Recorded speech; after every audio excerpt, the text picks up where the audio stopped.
It's not James sitting next to me, so there's some fun for everyone tomorrow. Yeah, do that. Thank you. What's your name? I'm Peyton.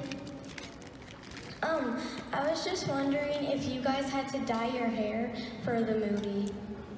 Yeah, we did. Every 3 weeks. So we learned at a young age to always appreciate when you see someone's hair dyed. So any guys in the room, always notice if your ladies had their hair dyed. It's a good brownie point. So I'd always have my roots done and no one would say anything. So, but the worst part we had wasn't the hair dye, it was actually dyeing our eyebrows. Which no one really thinks about, which for me, I never had a problem with it. But Oliver, however, was once the intern did it. Well, I was a nice person, so I said to the intern, someone said to me, would you mind if the intern does your eyebrows? I said, yeah, fine. So she put the bleach on, and then I just read the paper or whatever, and thought after a bit, it's starting to burn a bit. And she'd left it on for quite a lot longer than she should have done, so by the time they took it off, my eyebrows came with it. So for a couple of, another week or so, I just had to draw on the eyebrows, so. But it could come in your benefit. You could be really happy all the time, or quizzical, or... Thank you. What's your name? There, I'm Kim from the Leaky Cauldron. I met you guys yesterday. So it seems like with each Fantastic Beasts film, there's more and more connection to Potter. How would you all, and any of you can answer this, like to see the Weasley family tree fit into the prequel series? Like anyone that we know, Auntie Muriel or Great Aunt Tessie, and who would you like to see play them in the movie? Ooh, I think it would be cool just having some different of the Weasley family in. I don't know if my knowledge is like that good about knowing exactly what characters and who should play them, but I do like how there's obviously certain things woven in with the history of certain characters or certain relationships. Obviously, like Dumbledore's relationship was really explained in the last film. Saw the movie, right? But I quite like. I'm more interested personally in all the new characters that are coming through, just because they're a whole new world, and it's it kind of deepens the whole magical world. So I really like the newness of it. From being so in the world, it's quite nice just being an audience member, just like experiencing it and watching it without any knowledge. Right. But yeah. Thank you. Thanks.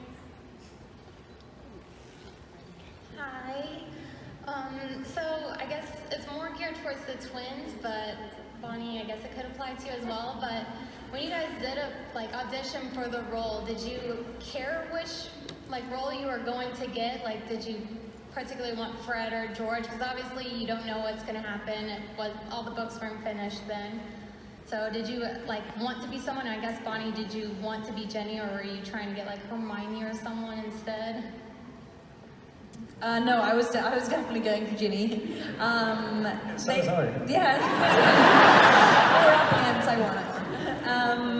Yeah, I remember though, not Ginny didn't have any. Well, actually, the only line I have in the first film, "Good Luck," they actually they put in on the day, so I didn't have any lines. So I went in for Ginny, but I had to read Hermione's lines because there was no scene for me to read. But I definitely was envisioning Ginny. Yeah. And yeah, so Oliver and I we went for an open audition. There's probably about the same amount of people in this room as there were going for every part in the audition that we went for. Different, not just the twins, but all different characters. But we realised that Oliver and I were the only sets of twins that weren't wearing the same clothes. As you probably tell, we dressed quite differently. So we literally you had to pull a raffle ticket, and then your number would be called at this time. And we literally had 2.5 hours to kill. So we ended up going to the department store over the road and just picking 2 shirts off the same rack, and we wore them for every audition we had. So we don't know whether the director probably thought, wow, they really are like the Weasleys, they've only got one pair of clothing. And then we didn't actually know who was going to play Fred and who was going to play George until the day of the read-through. So the read-through is when the whole cast come together to read the script for the first time, and 5 minutes to go, we still didn't know who was going to play who. So we asked the casting director, Janet, who's who? And she was, yeah, that's a good one. No, really? Who's who? So she went round the table, and you see her speaking to Chris Columbus, the director, David Heyman, the producer, and J.K. Rowling. And then she came back and said, well, yeah, James, you're Fred, Oliver, you're George. So we don't know whether she just went, or there's a big board meeting and she hadn't got the memo or something. So. Well, thank you. Out of curiosity, how long was the casting process?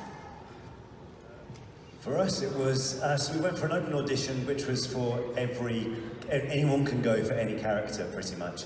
And then I'd say over the course of about 6 other auditions, when we were invited to studios to meet with Chris Columbus and David Heyman. And yeah, then we got gradually whittled down, and then we had a screen test, which is when you are on a set, as it were. And that was when I kind of thought we more than likely got this, because they're trying to spray colour in our hair. And then, yeah, the next day they gave us a call and said, you've got the part, so that was pretty cool. I remember one audition we were actually sitting in the waiting room with Matthew Lewis. We didn't know at the time that he was going to, and Luke Youngblood, who went on to play Lee Jordan, who's still one of our best mates, and he went in before everyone to do his audition, and he was doing a Quidditch commentary bit. And it's like you could hear him from the other side of the room, and we were like, bloody hell, he is good. So yeah, that's quite cool that all of us ended up in the movie as well. All right. What's your name? Susan, I was just wondering. Answer. Oh no! What your guys' relationships are like with the other cast members since you spent so much time together. I only like Weasley members. Oh yeah, I mean, like you say, we spent a long time with one another. It's kind of like, yeah, schoolmates that you have at school, and it was also such a specifically unique experience on the sets, as you can imagine. So there's something so beautiful in the sense that we shared something that's often quite difficult to explain to other people. So I think from finishing the films and coming out with some new perspective, reflecting back, it's really nice when you see each other because you have that I don't know, just a shared experience that doesn't need explaining. But in terms of other people, I mean, we spent a lot of time in the Burrows, in the Weasley house. And lots of people. I'm good friends with Ivana, who played Luna, and Katie, who played Cho Chang. Yeah, this is endless. It's kind of like, obviously like at school, but if you you're all in a class, so you all get on, but then there's different friendship groups within that class, if that makes sense. So normally like you guys would be hanging out doing cool things like sensible artist stuff, sensible things, and Oliver, Rupert, myself would be doing silly things. And really silly things. like at one point they gave us a dartboard just to keep us in this one dressing room to like just practice darts, which is all great until I think Rupert walked in one day with a crossbow and said, right, we're going to play with this. Which I'm pretty sure was the day that J.K. Rowling came in the room, because we've got a crossbow, let's play darts. Throw on the floor. Yeah. Thank you. Hi, I'm Sarah. I'm Katie. And we can push each other's buttons and get on each other's nerves quite often. And we were wondering if you ever had any issues getting along on set since you were spending so much time together. No. Is that believable? No. Yeah, I mean, obviously, I'm sure you're aware, twins do sometimes not see things the same way. So yeah, that obviously happened a few times, but for the most part, no, it all worked out for the best, and at least you couldn't tell on set. You know, but no, as I said, we got on really well. When we play golf, I do know how to get inside his head. So. Not inside the hole though. Oh! All right, who has the better handicap? Me. Thank you.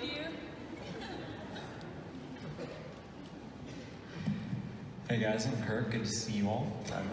So I went to London recently and I went to the Warner Brothers studio tour and it was amazing. So my question to each of you is, what is your favorite set that was built for the movies?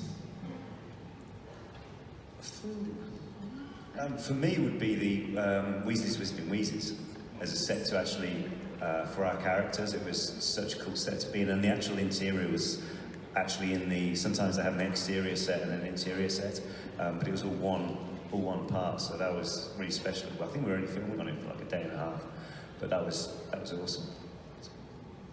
I really like the Great Hall.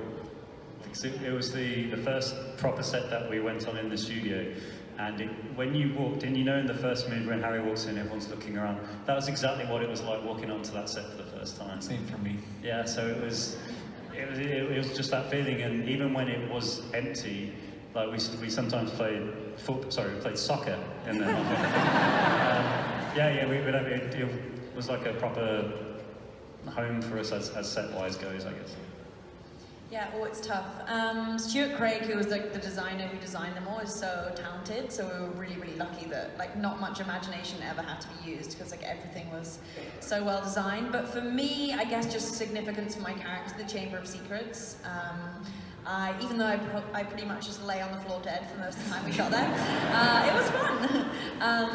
Yeah, I like felt fully quite spooked out as a kid on that set, so it did its job. And the Burrows I loved because every year they would sort of make some additions to it, in this idea that it was almost this kind of character in itself. It was kind of always evolving and changing, and there was not one straight line in the house, so like nothing is leveled, so everything is slightly slanting, so it feels quite like the family. Yeah. Bumped our heads a few times in the set, yeah. Cool stuff, thank you. Thank you. What's your name? Hi, I'm Penelope, and I actually met Bonnie today. I was the one who made you sign the wand.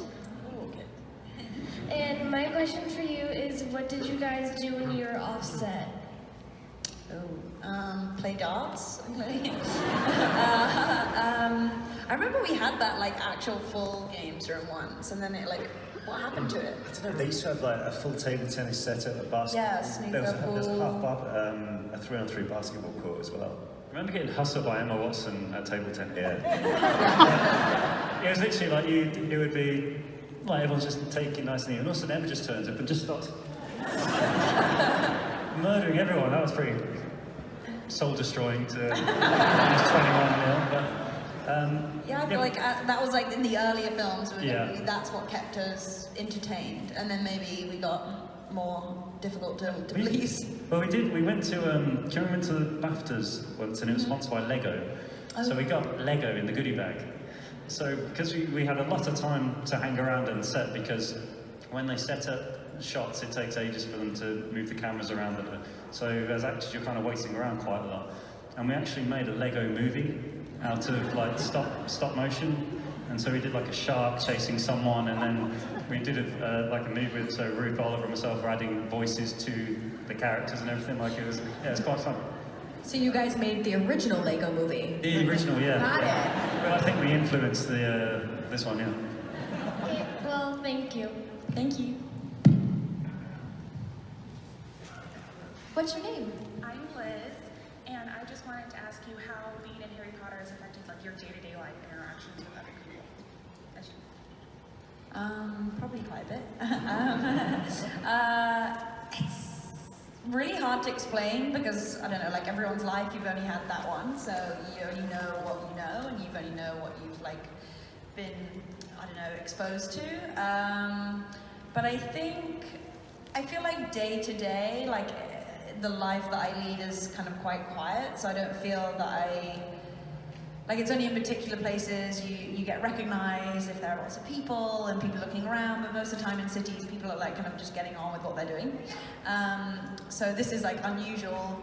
This is not a normal day to day, obviously.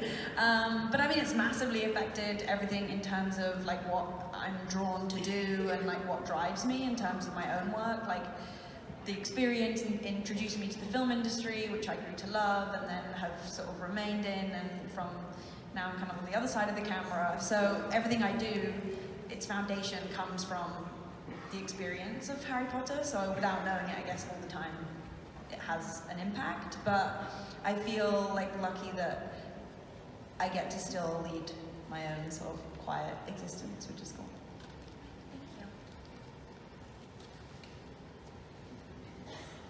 Hi, I'm Max, and I was just wondering which movies you act in were your favorite. Question. I mean, one always stands out. They kind of all blend into one after a while when you think back. Like, which film was that on? But I remember the Goblets of Fire being a really cool experience. But I think because it seemed to be so fast moving when we were filming it. So one minute we'd be doing the Quidditch World Cup. The next minute we'd be learning to dance for the Guild Ball.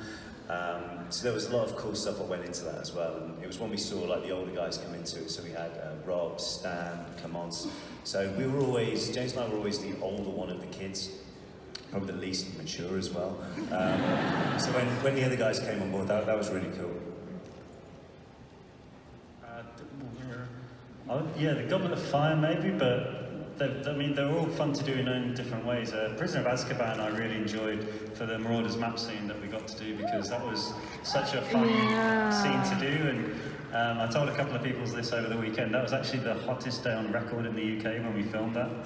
So although we're dressed in winter clothing, it was like 35 degrees centigrade outside, so that's like 100 and something Fahrenheit.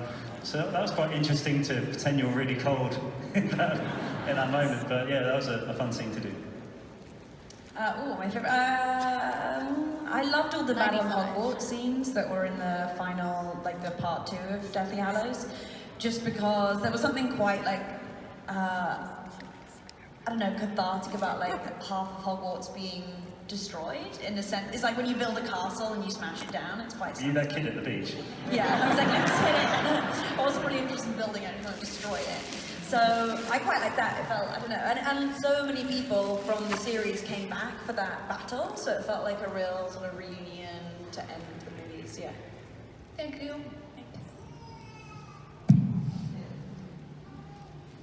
What's your name? Hi, I'm Roberta. I was just wondering, the Harry Potter fandom is so good at making things because of what you guys have inspired us to do. Is there any sort of fan fiction like a Harry Potter musical or Dumbledore's Army in the Year of Darkness that you guys have encountered that you enjoy, or do you kind of like, is that weird? We're kind of, well, I have anyway, been advised not to read it. Yeah, so I've never really experienced it, but I know what you mean. I know you have like the very possible musical and stuff. it's obviously got such a big following and things like that, which I suppose is testament to the characters, what have been there, and people have taken to their hearts. What's great is that we've been able to see, especially doing things like this, like just today, just how many amazing, talented fans there are. So, and they've dedicated like such amazing drawings and artwork or sculptures or things like that. So that's really cool to see. Cool. Right. Yeah, I mean, similar. I mean, I don't think I've read that many. I mean, I guess even though The Cursed Child, J.K. Rowling oversaw then the production of it, essentially that is fan fiction, it's a spin-off. So that was really exciting to see, just to see like the world, the Harry Potter world, but on stage, and how different that was. And I loved all the like the kind of on-stage magic they did. It was nice, like I was saying before with Fantastic Beasts, suddenly removing yourself from being within it and actually being on the other side as an audience member. It's fun. Where you can be surprised too. Yeah. That's cool. Thank you. Thank you. So you mentioned the play. Isn't it take place in like 2 parts or something? I'm trying to remember. They split the story over 2 installments. So it's like, in total, it's like 6 hours of theatre, but you do it, 2-3 hours. 6 hours of Harry Potter. I mean, that's amazing. All right. What's your name? David. I was wondering, me and my twin brother grew up being kind of evil to a lot of our figures in our life. Stop now, Laura. Happy stories? the stuff you pulled in school or on set? We didn't really do anything. No, that's a lie. We did a bit of messing about. We never got you, did we? Yeah, I don't No, I think so. Or maybe I just didn't figure it out, so yeah. We did it, but I mean, I suppose we did, but not too much. Although Bonnie was in on one thing we did. Come with the building site, with the radios. Yeah, so we had these walkie-talkies because, why not? We realised that they were doing a building site over the road from the studios. I think it was like British Telecom were building like a new office like a couple of office buildings literally about half a mile away. That these walkie-talkies could actually reach that building site. And we actually figured out what the network was that they were on, the frequency. So we were messing around with it. I'm going to blame you actually for the main part. So we were just like messing around. What's going on there, over there, da da da. And then I swear it was you came on. Yeah. And what is it? And said, you can go home now, guys. Thanks, great week. About midday on a Friday, so you hear everyone like, oh great, okay, and then Nice one, boss, nice one. Yeah. and then who is on this? And I'm pretty sure if it's the Weasleys, mate, he wouldn't know what we're going on about. Thank you. What's your name? Emily. My question is, what career would you have wanted to do if you weren't an actor? Now or then? Now. Now, I've got no idea. Because it's just kind of something what involves, doing stuff like this is awesome because it's actual people interaction. A lot of it. Get to travel to new places we've never been to here before. Taste some really good barbecue. Such a cheap It's true. No, it's true though, because we've had a great time since we've been here. Because last night we went to watch the college basketball game. So just do stuff you can only find in these parts of the world. What would I want to be? It's got to be different. Watch the I don't want to meet people like he does. I guess when I was a kid I always wanted to be a fireman. So yes, but I don't know if I would want to do that anymore. Aww. You can just act a role as a fireman. Yeah, I guess now, I'm not acting anymore really, so I'm directing and writing my own work, so I guess that's the other thing I would do. And then I also really love production design, so designing the sets and things like that. So that would be my other thing. But it's obviously not that much outside the box of the film industry. Yeah. You guys are amazing. Thank you. Thank you. Did you develop those passions during Harry Potter? Yeah, we had such a huge, crew that were, you don't obviously get to sort of know so much about, that were always, just so giving of their time and just all so talented at what they do, like the craftsmanship that went into the films, obviously why they look so good and why we loved the world so much is because of those people that went into the work. So when I wasn't catching up on like schoolwork and the hours that I wasn't shooting, I really tried to, like I did some, like in my summers, I sometimes did like work experience in the different crews. So I worked with like the editor, the production designer, the costume designer, the creature effects that do like Dobby and different things. So yeah, before I went to film school, that was like kind of my little film school. So I'm pleased that I was super curious to understand like all the elements that went in. And that's kind of, why I do now what I do. Yeah, very cool. All right.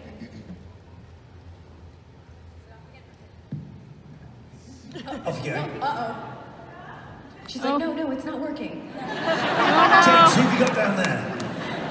What did James do this time? Kind of unrelated, but what are your opinion? Do you think water is wet or not? What? James, what's your answer? Well, at the Science Museum I learned that water is a liquid, so yes, why not? George, what did you do this time?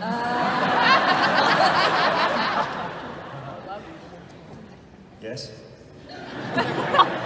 I concur with that. Yeah, I think I'd have to agree. Yeah. You're... Stand up. Okay, but...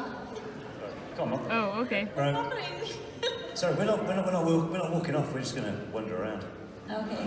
Oh, Split no. stage of making a cameraman's life Throw hell. my head or something. Oh, no. All right, interactive. Are we going to play a game now? No, it's fine. We normally stand up and wander around when we do these things. They love standing up. Sorry I'm just about going to say sitting. Make yourself comfortable. Are we still microphone-less? Oh, we have a new microphone. All right. Thank you very much. Thanks. No, it's not on. Okay. I was going to say, do we know any spells that turn on a microphone? All right. What's your name?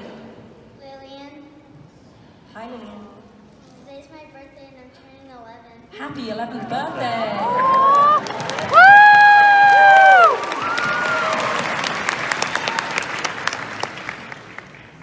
Okay, my question is, what is your favorite Harry Potter book, including The Cursed Child? My favorite was The Order of the Phoenix because I love all the characters that were in The Order of the Phoenix. Yeah.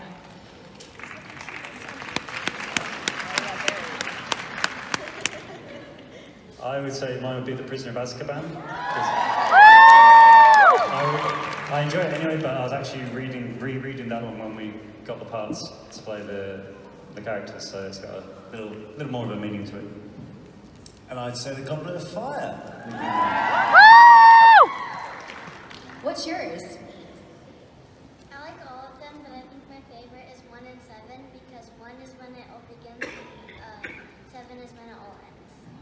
Aww. Good answer. Good answer, Lillian. Happy birthday. What's your name? Claire, Hi, Claire. my question is, who was your favorite Harry Potter character to be on stage with? I'm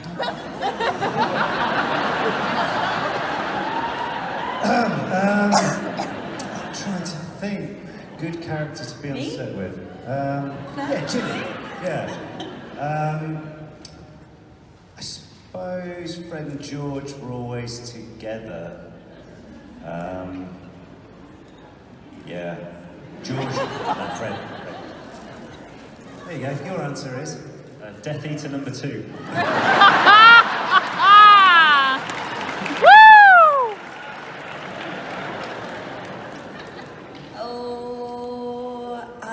I loved our mother, Mrs. Weasley, Julie Walters. Thank you. What's your name? Logan, I have a question for James and Oliver. You clearly are twins, and you probably heard every twin stereotype possible. Are you psychic? Can you feel each other's pain? Is there a twin stereotype you hear more in Europe than you do in the US? Not really, though. sarcasm doesn't travel as well over here. So we actually did an interview with quite a big TV show in the US once, and the lady didn't know anything about Potter when she was interviewing us, so like nothing.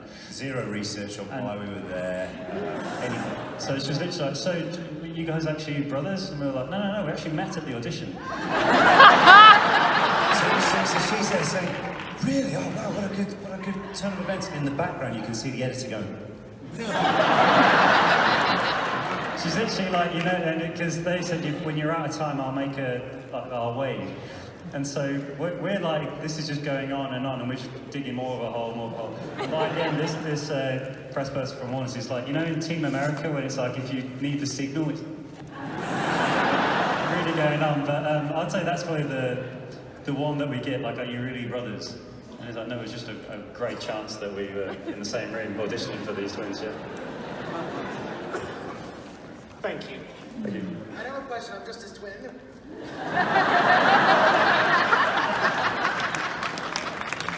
What's your name? Hi, I'm Jordan. I just wanted to know what your Hogwarts house is. I'm a Slytherin, so. Never mind. Mine was Gryffindor.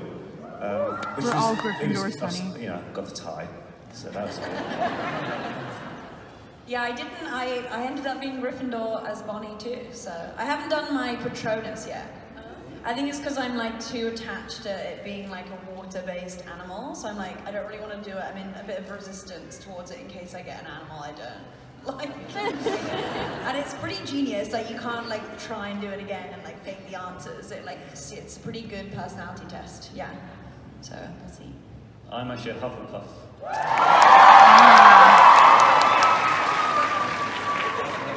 So yeah, that's no arguments with stealing ties like at school.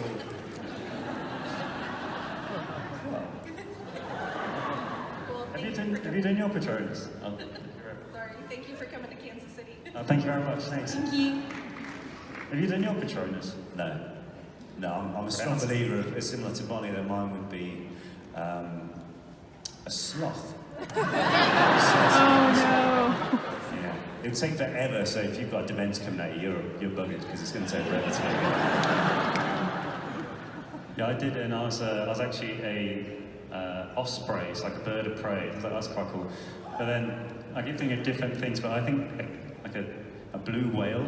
I was thinking a whale we could just take over there. Exactly, but like, you know, if like a dementia came, then you should.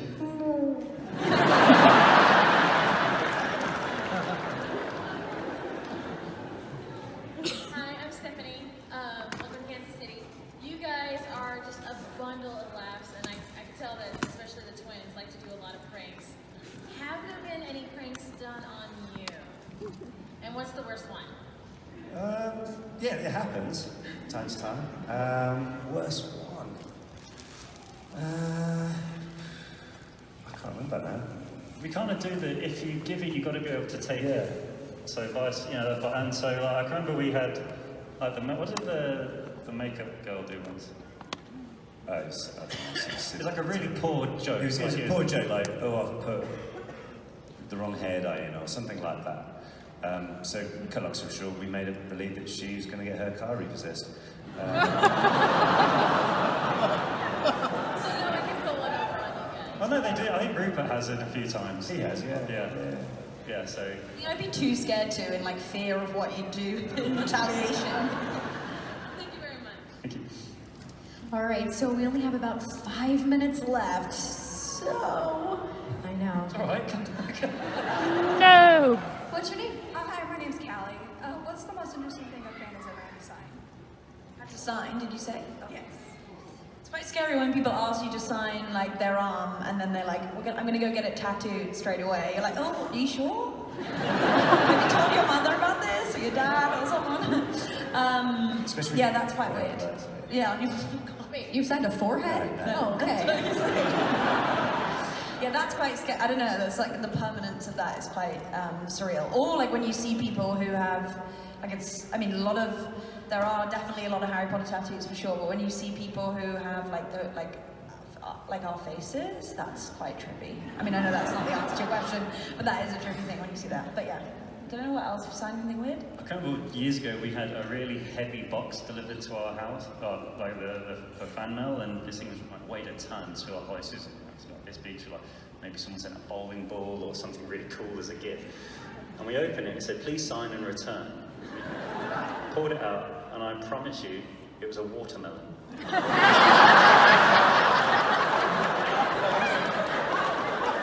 So I kept half of it for myself and signed the other bit. I think for mine would be, what I can remember is someone gave me a book of the Welsh language. I'm not Welsh, nor do I speak it, but yeah, that was pretty random. Did you learn anything? No, I know what cheers is in Wales. Okay. Yeah, that's it. That's what I know. Yeah. Hi, my name is Presley, and I was wondering, what is the best part about being a Weasley? Ooh. Having a great sister like Bonnie. Aww. Just having all the brothers, you know, in the world that you could possibly have. I feel like as a Weasley, the youngest Weasley, I like just kind of hide and get away with things and be like, what else? I mean, I just love the fact that we had like so many more scenes because we were in the Weasley family. Like it was amazing being a Hogwarts student, but the fact that we also got all the Weasley scenes was like kind of bonus. What else? Get to represent the redheads of the world. I don't know what else. Yeah, I mean, great. We obviously had great costumes. That's style. That's a joke. I'm not very good at. You're better at cracking jokes. I'm not very good. Anyway, yeah, great woolly clothes. You know, things like that. I think the cool thing, what I like about it is that, like now when we're out and about, you know, being like people see the Weasleys as very approachable, and you can chat with them, and you know, yeah, we've been out with Tom before, and people have been really cool to us. And they'll go, Malfoy, you're a not very nice name. So it has its pluses for that. Thank you. What's your name? Hi, I'm Chrislina, and I was wondering if you as yourselves had to be in any other Hogwarts house, what would it be? Oh, another Hogwarts house. I think. Well, I played such a good role for so long. I reckon an more evil role would be cool. So either, yeah, in Slytherin, something on the dark side.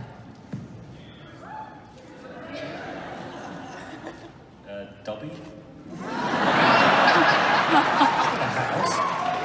Yeah, that's not a house.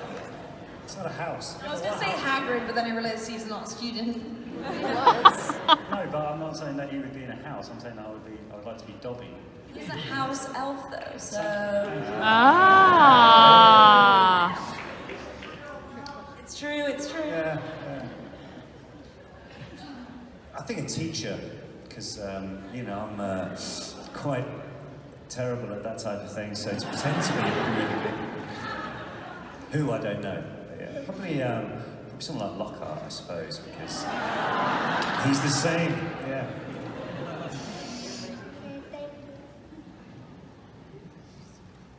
What's your name? Megan.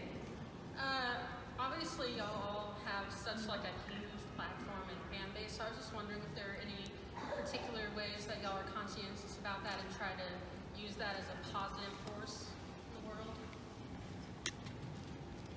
Like getting free concert tickets and things like that.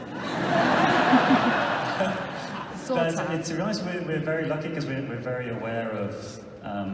We're aware, but we're not aware at all. But we are, you know, we know that, you know, a lot of people know what Potter is and what people say and do kind of thing. So, like Bond's very active in telling everybody about how good recycling and all that kind of.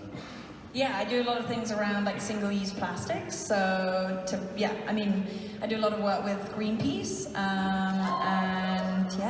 and so just educating people or like promoting the idea that we should be using sort of more reusable things rather than single-use plastics. Be that like having your reusable water bottle or your to-go cup that you kind of refill, and just trying to inspire people to I guess, create a bit less waste and be a bit more, live in a bit more of a circular kind of economy. And it's something that I have found out of all the different things that I've sort of worked on in different areas of campaigns. It's been the most interaction I've ever got that has been around this, which has been really cool. It shows that everyone's really interested to know more, and yeah, so it's a kind of, you know, social media is a kind of overwhelming thing sometimes, and obviously an incredible tool. I mean, some days you kind of want to run away from it, and other days you love it, which I'm sure you all experience in your own way.